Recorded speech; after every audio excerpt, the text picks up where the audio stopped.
que les Sénégalais attendaient comme solution, c'est ce qu'ils ont fait. Maintenant, tout à l'heure, nous allons revenir sur les détails. Maintenant, le contexte. Pourquoi il est important de revenir sur le contexte? Au niveau de la presse, nous avons entendu des gens nous dire ils ont présenté la vision Sénégal 2050. Ils ont présenté le master plan. Ils ont présenté la stratégie nationale de développement. Ils ont présenté le plan de redressement économique, comme s'ils pensaient que nous étions en train de tâtonner. Tel n'est pas le cas. Pour commencer, il faut dire à ces gens-là, au moins faire la distinction entre un agenda, un plan et un projet. Un agenda donne une date, et je vais revenir tout à l'heure, le quand. Un plan met l'accent sur le comment, un programme sur le quoi. Le lundi 14 octobre 2024, le président a présenté à Diamniadio l'agenda national de transformation, la vision Sénégal 2050. Cet agenda fixe les objectifs ainsi que les orientations pour le Sénégal. L'idée, c'est quoi? Dans l'agenda, nous donnons rendez-vous aux Sénégalais en 2050 pour le Sénégal que nous voulons. Actuellement, si on se réfère au classement IDH, Index de développement humain, le Sénégal occupe la 169e place sur 193. Donc nous sommes après le 23e pays le plus pauvre au monde. Ça, c'est l'agenda. Mais dans cet agenda, il n'est pas question de dire aux Sénégalais il faut croiser le bras jusqu'à 2050. C'est ça l'agenda qui donne une date. Ensuite, ce même jour, le président a présenté le master plan. Le master plan, c'est le comment. Comment nous allons transformer systémiquement le Sénégal. Et dans le master plan de 2024-2034, il est dit, ce développement va se faire au niveau des 8 pôles de développement. Le pôle de Dakar, Thiès, Louga, Diourbel, le pôle centre Fatick, Kaolack et Kaffrine, le pôle sud, Ziguinchor, Kédougou, Kolda, le pôle sud-est, Tambacounda et Kédougou, le pôle nord-est, Matam et le pôle nord de Saint-Louis.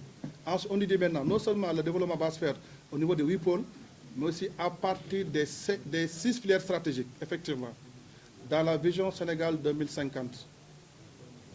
L'État du Sénégal a ciblé dans son axe 1, économie compétitive, les 6 filières de stratégie qui seront les moteurs de notre croissance économique.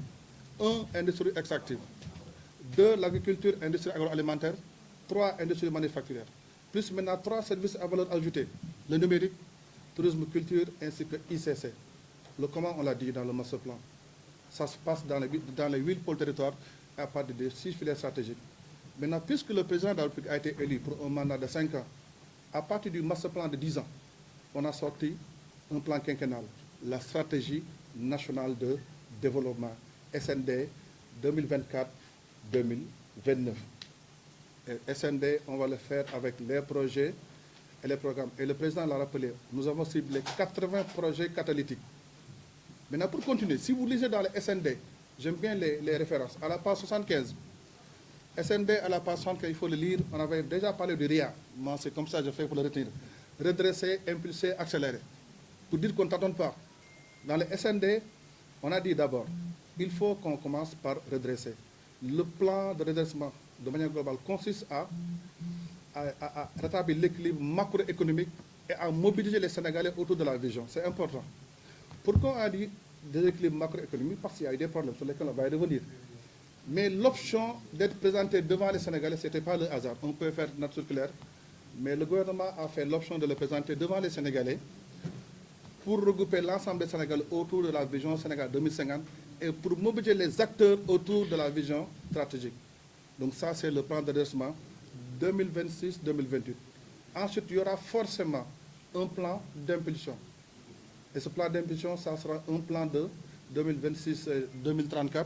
Et l'impulsion maintenant, c'est pour mettre en place les projets catalytiques qui vont amorcer le développement. Ensuite, à partir de 2028, il y aura maintenant le plan d'accélération qui va aller jusqu'à 2030.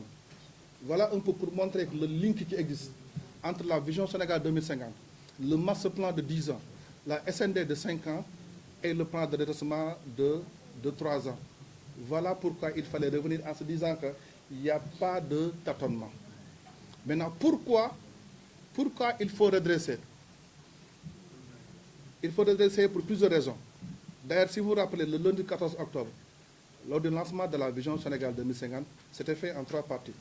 Dans la première partie, on a fait le diagnostic du Sénégal de 1960 à 2023. Et tout ce qu'on a constaté, une économie qui est désarticulée, endettement chronique, etc. Mais malgré cela, lorsque nous sommes arrivés au pouvoir, on a appliqué le code de transparence dans la gestion des finances publiques, qui était une directive de l'UEMOA de 2009 et qui a été légiférée article en loi le 27 décembre 2012, qui dit dans ce 1.7, 3 mois après un nouveau mandat présidentiel. Nous avons fait l'audit des finances publiques et nous avons constaté ce que vous avez déjà sur la déficit et sur la dette. Après le point de presse du président du PM Ousmane Sonko, le 4 octobre, le Sénégal est dégradé par Moody's.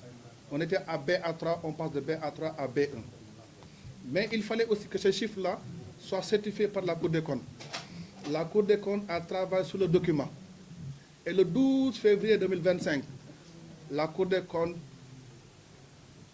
valide ce dossier. On était à 97,7% de déficit, de taux d'endettement et déficit de 12, mais le FMI avait bloqué en disant qu'il fallait maintenant qu'on continue. C'est dans cette optique que nous avons pris le cabinet Mazars. Et Mazars est allé jusqu'au 30 décembre 2024. Je vous rappelle que l'audit, c'était jusqu'au 30 décembre 2023.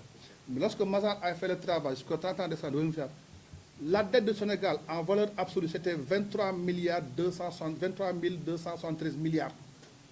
Ce qui fait un taux d'endettement de 119%. Et le déficit de 14%. Parce que dans la LFI que les autres avaient voté, on était à 840 milliards de déficit. Lorsqu'on est passé au niveau de la LFR, on est passé à 2369. Donc voilà les constats. Maintenant, compte tenu de tout ça, il fallait maintenant redresser pour montrer que ce redressement n'a jamais été question de on n'a pas tâtonné. Parce qu'on ne pouvait pas continuer de cette manière. Donc voilà un peu la première partie. Maintenant, la deuxième partie, c'est comment on redresse. Là aussi, on a divisé en 2 parties. Il y a les réformes et les financements. Le redressement va forcément passer par des réformes. Et la première réforme concerne la réforme sur le code des investissements, qui est en cours. Et si vous lisez bien, au niveau de la LFR, on a non seulement annoncé la réforme sur le code des investissements, nous avons annoncé la réforme sur le code général des impôts.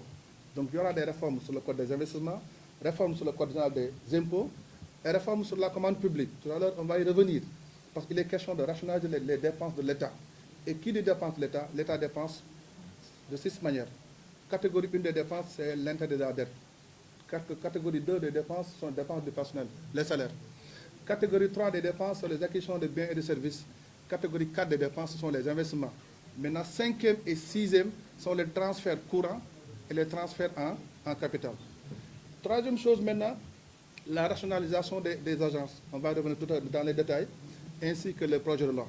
Donc, ce redressement, on va le faire parce qu'il y aura des réformes qui vont les précéder. Mais le plus important, c'est quoi? Comment cette réforme sera financée? Et là, je reviens encore sur le SND. On ne tâtonne pas. Sur le SND 2024-2029, il est question de le financer à hauteur de 18 496 milliards exactement. Il faut les gens lire.